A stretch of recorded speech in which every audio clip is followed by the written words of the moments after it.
Welcome to Witnessing Word for Wednesday. I'm Sandy Milam, and today's Witnessing Word for Wednesday comes from Psalms 139, verse 14.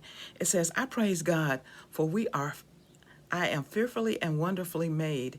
Marvelous are the works of your hands. My soul knoweth that right well. When I looked at this verse, and I was listening to a podcast last week with Priscilla Shire, and she was talking about being fearfully and wonderfully made. How many times do we say that and look at ourselves as being fearfully and wonderfully made?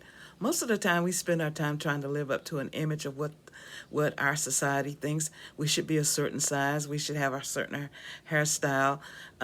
Even medical charts, they say if you weigh this, you might be considered obese. So we spend all our time trying to change our looks when God made us in his own image.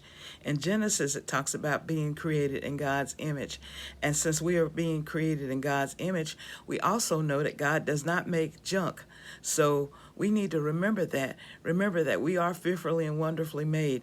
Yes, we do need to watch our diet and exercise and try to be as healthy as we can. But certain things about us we can't change. Some of our physical features and everything else, but just being fearfully and wonderfully made. The world puts too much emphasis on how we look and not not on our heart. And Samuel, when they talked about David, when Samuel went to anoint the next king of Israel, he said God told him, "Man looks on the outward appearance, but God looks at the heart." So just remember this: we are fearfully and wonderfully made. As our witnessing word for Wednesday is Psalms 139, verse 14. May the Lord add a blessing to the reading of his word, that it may sink in our hearts. And thank you so much for listening to Witnessing Word Wednesday.